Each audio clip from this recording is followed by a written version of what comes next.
Assalamualaikum warahmatullahi wabarakatuh. Kasus narkoba yang melibatkan Irjen Teddy Minahasa memasuki babak baru. Info terkini, pengacara kondang Hotman Paris Hutapea ditunjuk untuk menjadi kuasa hukum Teddy Minahasa. Hotman Paris resmi menjadi pengacara Teddy Minahasa terhitung sejak 24 Oktober 2022. Dikabarkan pula Hotman Paris Hutapea menjadi pengacara Teddy Minahasa menggantikan Henry Yosodiningrat pengacara sebelumnya. Keputusan Hotman Paris bersedia mendampingi Irjen Teddy Minahasa sebagai pengacara jelas mengagetkan sebagian publik tanah air. Bagaimana tidak, publik selama ini mengenal Hotman Paris sebagai pengacara hebat yang jarang sekali membela tersangka kasus narkoba, baik sebagai pemakai, pengedar, atau juga bandarnya. Hotman Paris memang sempat menangani kasus narkoba terhebat di Indonesia, yakni kasus narkoba Corby pada tahun 2005 silam. Tetapi sejak saat itu Hotman Paris tidak ingin lagi menangani kasus narkoba. Dan kini apa yang menyebabkan seorang Hotman Paris Hutapea berubah prinsip membela tersangka kasus narkoba? Apalagi dugaan dan tuduhan kepada Irjen Teddy Minahasa tidak main-main. Polisi berpangkat Irjen dengan jabatan Kapolda Sumatera Barat memerintahkan anak buahnya mengambil 5 kg barang bukti narkoba untuk diedarkan dan dijual kembali. Meski dalam keterangannya Hotman Paris menjelaskan bahwa dirinya kenal dekat dengan Irjen Teddy Minahasa jauh lebih lama. Menurutnya, Hotman Paris mengaku sudah lama mengenal sosok Teddy Minahasa sejak menjabat sebagai Kepala Biro Pengamanan Internal di Propam Polri. Menurut Hotman pula, Teddy Minahasa banyak membantu rakyat kecil dalam pengaduan ke kedai kopi Joni.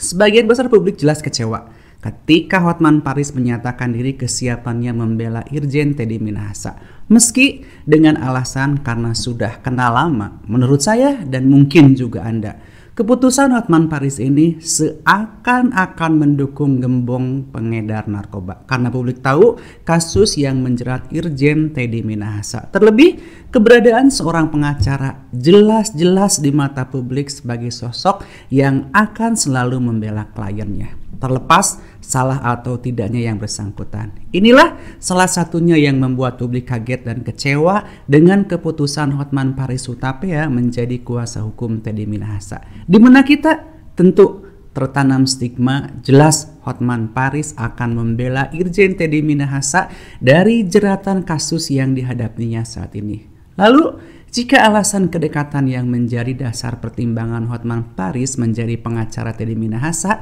bukankah ini malah akan memperkuat dugaan publik bahwa Hotman Paris memang akan membelanya? Secara logika, bagaimana mungkin Hotman Paris tega membiarkan klien dan sekaligus orang yang dia kenal dijerat dengan hukuman berat dan kasus yang dihadapinya?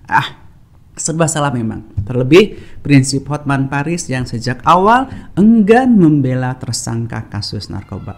Namun terlepas dari kekecewaan dan dugaan tak mendasar dari publik terhadap keputusan Hotman Paris Hutapea, sedikitnya ada harapan yang dibebankan di pundak seorang pengacara hebat sekelas Hotman Paris. Semoga dengan duduknya beliau deretan pengacara Teddy Minahasa, Hotman Paris bisa membuka tabir keterlibatan oknum jajaran penegak hukum dalam peredaran narkoba di Indonesia. Karena bukan tidak mungkin Irjen Teddy Minahasa hanyalah salah satunya saja yang terlibat. Di luar itu, mungkin ada banyak penegak hukum kita yang justru mempermainkan jabatan dan wewenangnya untuk membantu memuluskan para bandar dan pengedar narkoba. Kita akan tunggu sepak terjang seorang Hotman Paris Hutapea yang telah resmi menjadi pengacara tersangka kasus narkoba Irjen Teddy Minahasa. Akankah Hotman Paris dapat membuka tabir kejahatan yang sesungguhnya dan membiarkan Teddy Minahasa menerima hukuman sesuai dengan kejahatannya? Atau